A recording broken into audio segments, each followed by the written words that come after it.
Dear students, good morning to all. Today we will start the next topic, that is motional EMF.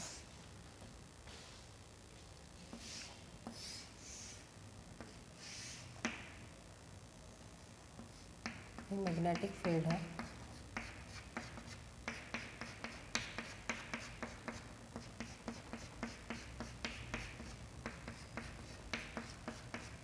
Magnetic field है, ठीक है। एक coil move कर रही है,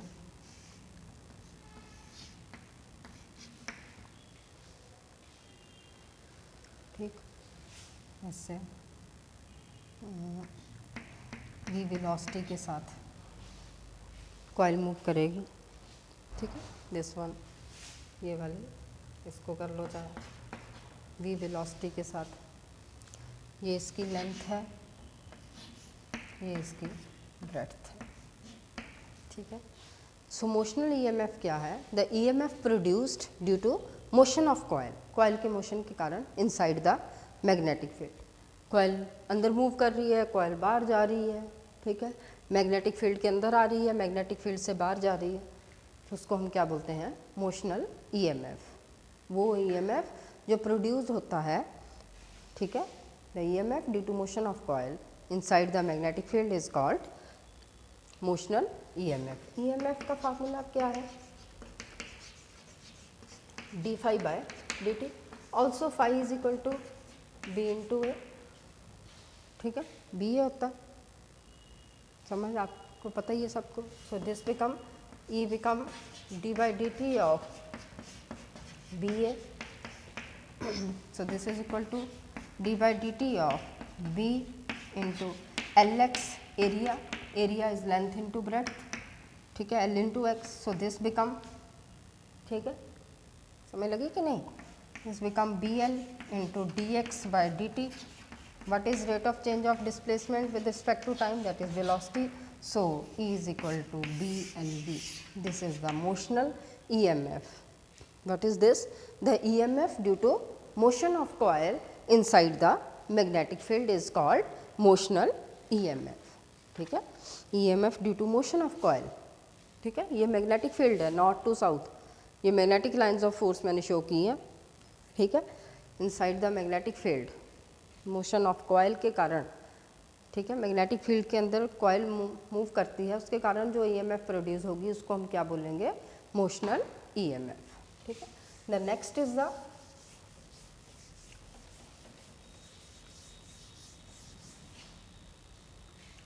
modify ampere circular law.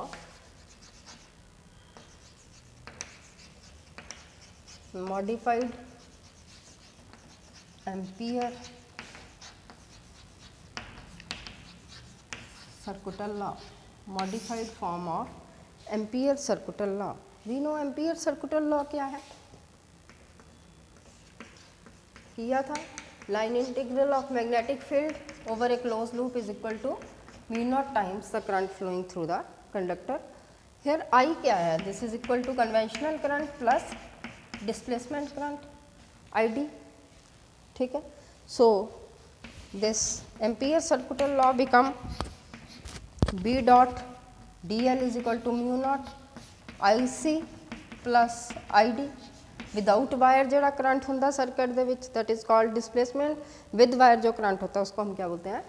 Conventional current, ठीक है। ID डिस्प्लेसमेंट करंट क्या होता है? Epsilon not D phi E upon D T.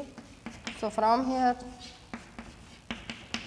B dot dl become mu naught IC plus epsilon naught d phi E upon dt. This is the modified form of Ampere circular law. It is the modified form of Ampere circular law. ठीक है. Now next is the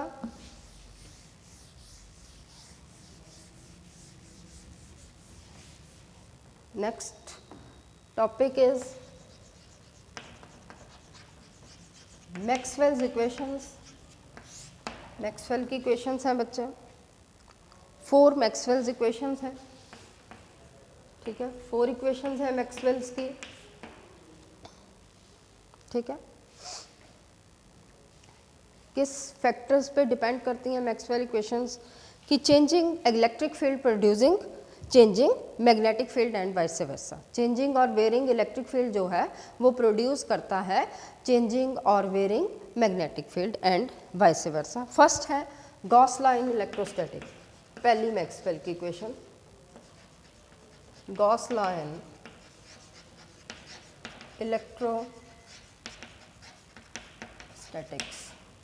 ठीक है, आपने सबने किया है। This is equal to E dot D S is equal to Q by epsilon not. This is the first Maxwell equation. Second Gauss law in magnetism,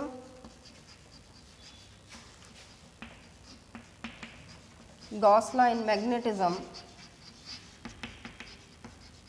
that is B dot ds is equal to 0, that is magnetic monopole does not exist, ठीक है। Third Maxwell की equation है Faraday's law of electromagnetic induction, that is E is equal to minus d phi upon dt. This is the third law, is equal to in integral form में अगर इसको लिखना है so this is equal to E dot D L, ठीक है, E dot D L is equal to minus D phi upon D T, D phi B magnetic flux, change in magnetic flux, ठीक है। And last is the fourth is Maxwell's Ampere circuital law, that is B dot dl is equal to mu naught IC plus epsilon naught d phi E upon dt. These are the 4 Maxwell's equations.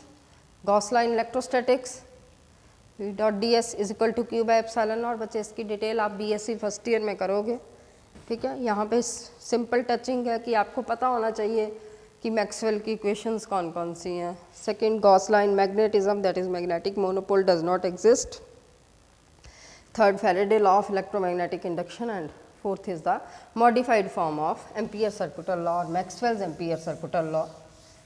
These are the 4 Maxwell's equations. It is based upon the fact that changing electric field produces changing magnetic field and vice versa, ठीक है।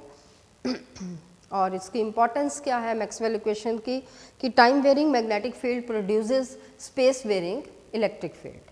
Time के साथ very करता हुआ magnetic field जो है वो produce करता है space varying electric field and vice versa, ठीक है। This are the importance of Maxwell equation, ठीक है, कि time varying magnetic field produces space varying electric field and vice versa, ठीक है। Now the next is the combination of inductors. First inductor in series, we know in series current constant, बच्चे सारे यही चीज़ रहेगी, ठीक है। ये इंडक्टर है, ठीक है, समय लगा कि नहीं, ठीक है।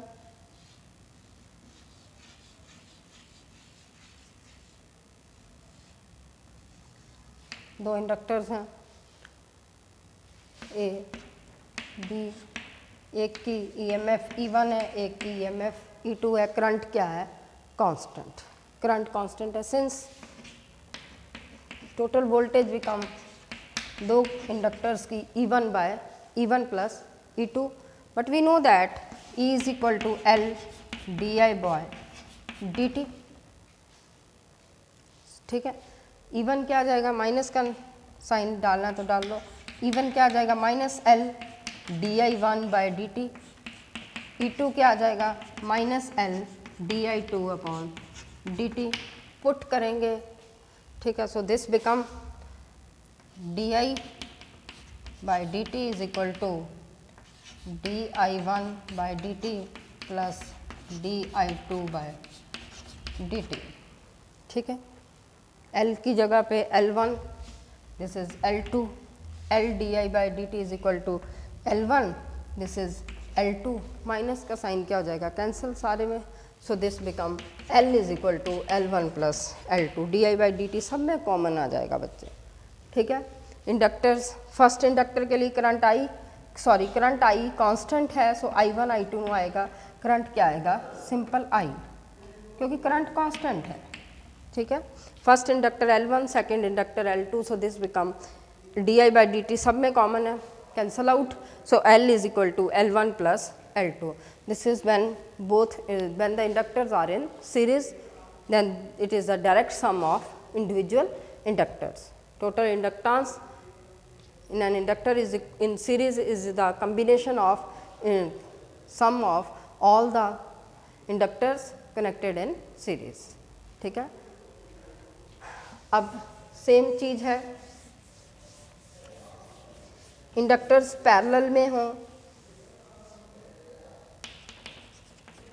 इन पैरेलल आप सबको पता है वोल्टेज क्या होती है, कांस्टेंट, यहाँ B से नहीं, हम यहाँ पे वोल्टेज को E से डिनोट कर रहे हैं, ठीक है। वोल्टेज पैरेलल है, करंट आया I, एक रास्ता ऊपर को चला गया, एक इंडक्टर यहाँ पे लगा है, ठीक है, दूसरा इंडक्टर इसके पैरेलल लगा है यहाँ पे, ठीक है। दिस इधर को करंट I1 गया, ठीक है, इस साइड को करंट I2 आ गया, ये L1 इंडक्टर है, ये कौन सा है, L2, ठीक है। यहाँ पे करंट कितना है, I,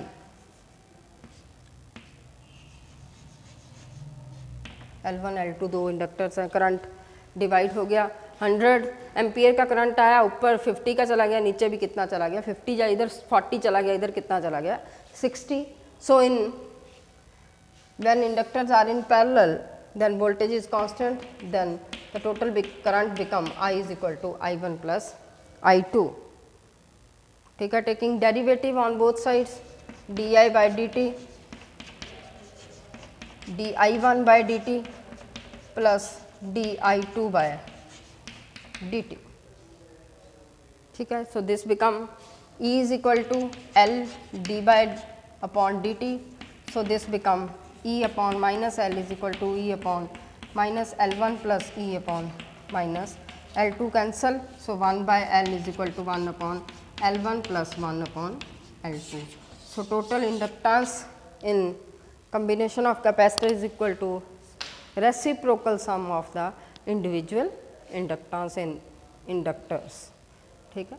It is all about when inductors are in series, when inductors are in parallel, पहले हमने पढ़ा है मोशनल ईएमएफ क्या होता है, फिर हमने नेक्स्ट डिस्कस किया है, ठीक है, मैक्सवेल्स की इक्वेशंस, उनकी इम्पोर्टेंस क्या है, ठीक है, इंडक्टर्स सीरीज़ में कैसे कनेक्ट होते हैं, इंडक्टर्स पैरेलल में कैसे कनेक्ट होते हैं, ठीक है।